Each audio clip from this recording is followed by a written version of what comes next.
And a big welcome back to the Ask Coach Gallagher show alongside Greg Gallagher. I'm Dave Erickson. Today's topic has to do with planning for the worst almost, right, Greg? We're talking about race plans, having a plan A and a plan B because plan A doesn't always happen, right? That is true. No, it doesn't. So we'll talk about race day contingency plans and how you, I guess, mentally prepare and how do you do that plan B. Go.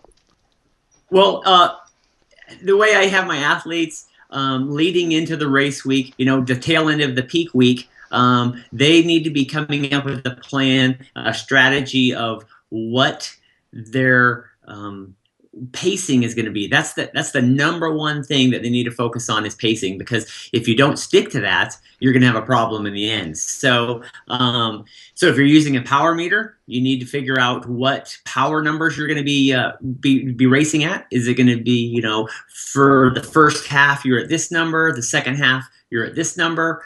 Same way with a run. You get out on the run, you got to keep yourself in check. And what heart rate are you going to start the race out in?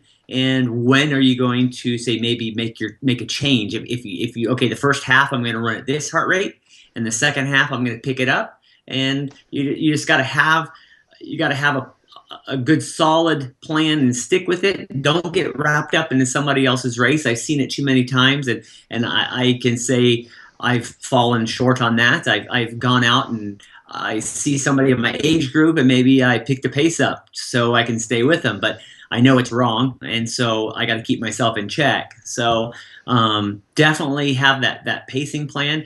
Nutrition is huge. You have to have a plan on what nutrition you're going to take in.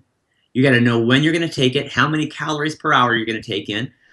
Is it going to be solids? Is it going to be gels? Is it going to be liquid? If you don't have a plan, you're going to be in trouble. So how I have my athletes during their build phase, they need to start working on that plan. They need to know and practice it on their long rides. And long rides is if you don't have a plan on when you're going to take your stuff in, then you're going to start getting behind, and trying to catch up is not going to work. So practice with what they're going to have on the course. You might take your own nutrition with you, but if something happens, maybe you drop your gels or your nutrition in your bottle falls off your bike, you have to be able to say, okay, this is where plan B would come into play. I'm going to go with the nutrition on the course. And if you haven't trained with it, you could have GI issues, and you don't want that. Solid plan. Do you have a cheat sheet, or do you suggest having a cheat sheet with your athletes somewhere on their bike, maybe, for example, like to remind them, all right, we need to do it every 15 minutes, or maybe you use a watch? How do you suggest that? Well, what I do, I have a timer set up on my bike, and when I start my bike ride, I start it, and it goes off every 15 minutes. So I know that every 15 minutes into that ride, I'm going to do something. Is it going to be that I take in a gel? Is it going to be that I take in? I have a nutrition bottle that's like 500 calories in my nutrition bottle, and I drink that throughout the ride. And if it's an Ironman race, then maybe you'll have that second bottle in your special needs. So you know how many calories are in each section. I normally take the bottle, and I use a Sharpie, and I mark dashes on it, so I know this is how many calories I just consumed, and so forth. So halfway through the ride, well, are you halfway through your bottle? Or Ironman, are you done with that bottle, getting ready to get your second one?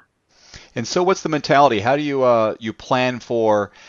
Maybe you finish early. I know athletes who've done this. I'm done with my bike. I had a great bike, and now I have all this extra nutrition. Uh-oh, what's going on here? You've mistimed something. How do you adjust to that? Well, I think you should have an idea what your time frame is going to be.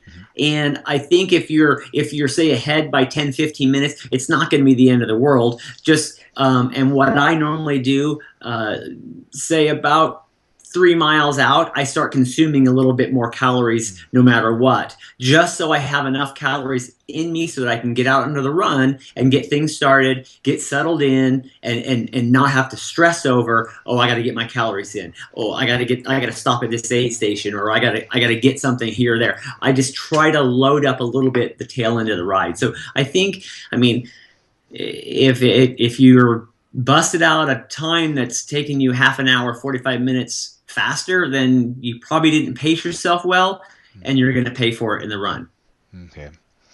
Same thing with when it comes to hydration. If you have not enough, or if you've consumed too much, you have so much left over. It's like, uh-oh, are these like red flags to think about? Well, in the hot weather, it's best to go through as much hydration as you can. Like if you're racing in a hot climate, Arizona or Hawaii, you I would say you probably don't have to worry about taking in too much. If you do, you're going to sweat it out or you're going to pee it out. So just don't have all your liquid consumption in plain water. It needs to have electrolytes in it, or you'll throw your electrolyte balance out of whack. Do you sometimes err on maybe bringing more nutrition with you than necessary, like maybe Oh, put it in the definitely. back of your jersey? Because what happens if we're still hungry? Our body says, I'm hungry, I need more. I need more, or something happens and maybe you drop something. It's best to have a little extra with you. It's not going to be that much extra weight, or it's better on the safe side than trying to go as minimal as you can and then have a problem. Don't sacrifice, oh, I want to go lighter on my bike. I don't want to Yeah. have these few more ounces because I'll go slower. It's more important to be fueled. Oh, for sure. For sure. Absolutely. Because if you're not fueled right, your day's going to be crappy. Right. Hey, if you got a question for Greg, use the hashtag AskCoachGallagher on Twitter, Facebook, or YouTube. Greg, thanks a lot. Thanks, Dave.